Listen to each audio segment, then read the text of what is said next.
প্ৰভু যীশুৰ নামত সকলোকে জয় মচি। আহকচোন আমি আজি এটা কথা জানিবলৈ চেষ্টা কৰিম। এই কথাটো হৈছে যে আমাক প্ৰভু যীশুৰ পিছলৈ যাবলৈ হ'লে, মানে প্ৰভুৰ পিছে পিছে আমাক যাবলৈ হ'লে আমাক কি দুটা কাম কৰিব লাগিব। মানে দুটা কাম কৰিলে আমি প্ৰভু যীশুৰ পিছে পিছে যাব পাৰিম। এই দুটা কাম কৰিলে আমাৰ যিবোৰ কাম যীশুৱে কৈছে সেই সকলোখিনি কাম কৰিব পাৰিম। প্ৰথমতে আমাক এই দুটা কাম কৰিব লাগিব। এই দুটা কামনো কি হয় তাকেই আজি আমি জানিব চেষ্টা কৰিম। আমি এতিয়া উদাহৰণস্বৰূপে এটা উদাহৰণ লৈ এই দুটা কামৰ বিষয়ে শিকিম। দুটা কাম কোৱাৰ আগেই মই এটা উদাহৰণ দিছোঁ আপোনালোকৰ আগত। চৰাই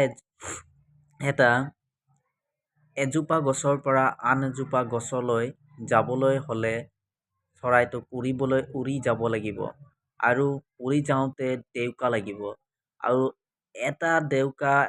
এখন ডেউকাৰ পৰা এই চৰাইজনী উৰিব নোৱাৰিব, কাৰণ দুখন ডেউকা হ'লেহে উৰিব পাৰিব।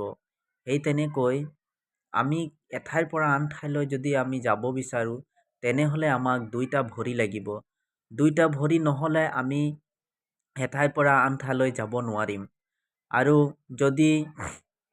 সেই তেনেকৈ যদি আমি ঈশ্বৰৰ পিছে পিছে আমি যদি যাব বিচাৰোঁ তেনেহ'লে আমাক দুটা কাম কৰিব লাগিব। এই দুটা কাম কি হ'ল? আমাক প্ৰাৰ্থনা কৰিব লাগিব আৰু লগে লগে বাইবেলো পঢ়িব লাগিব। কেৱল আমি প্ৰাৰ্থনা কৰি থাকিলেই আমি ঈশ্বৰৰ পিছে বা কাষ চাপিব নোৱাৰিম। কাৰণ প্ৰাৰ্থনা কৰিম, আমি প্ৰাৰ্থনা দিনে ৰাতে কৰিম, কিন্তু আমি যে বাক্য নপঢ়িম, তো বাক্যত যে যিবোৰ কথা লিখা আছে, যিবোৰ কথা ঈশ্বৰে আমাক বাক্যৰ যোগেদি কৈছে, আৰু আমি জানো স্বয়ং ঈশ্বৰ বাক্যই হয়। তো বাক্যত যিবোৰ লিখা আছে আমি যদি নপঢ়োঁ, আমি যদি নেজানিম, তেনেহ'লে আমি কেনেকৈ ঈশ্বৰৰ পিছে পিছে যাব পাৰিম? কাৰণ কেতিয়াবা কাৰোবাৰ লগত কাজিয়া হৈ যায়, কেতিয়াবা কিবা এটা কথাত যদি আমাৰ কিবা বেয়া হৈ যায়, তেনেহ'লে আমি সেই মানুহজনক আমাক ক্ষমা কৰিব লাগিব। আৰু এই ক্ষমা কৰা কথাটো আমি ক'ত গম পাম? আমি বাইবেল পঢ়িম, তেতিয়াই গম পাম। বাইবেলত যেনেকৈ লিখা আছে শত্ৰুক প্ৰেম কৰা, আমি ক'ত পাম সেইবোৰ? আমি সেইবোৰ বাইবেল পঢ়িলে পাম। গতিকে আমাক নিতৌ বাইবেল পঢ়িব লাগে। আৰু বাইবেল পঢ়া আৰু এটা কাম হয় যে আমি ঈশ্বৰৰ লগত কথা বতৰা হয়। যিজনে বাইবেল পঢ়ে সেইজনে ঈশ্বৰৰ লগত কথা বতৰা পাতে, বাৰ্তালাপ কৰে ঈশ্বৰৰ লগত। কাৰণ আমি জানো যে ঈশ্বৰেই বাক্য হয়। গতিকে আমি যদি বাক্য পঢ়োঁ তেনেহ'লে আমি ঈশ্বৰৰ লগতেই কথা পাতোঁ। আৰু প্ৰাৰ্থনা কৰোঁ, সেইটোও কথা পতাই হয়।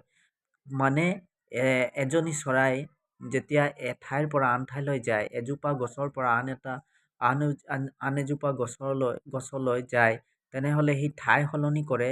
সেই ঠাই সলনি কৰিবৰ কাৰণে দুইটা ডেউকা লাগে। দুইটা ডেউকা নহ'লে ই উৰিব নোৱাৰিব।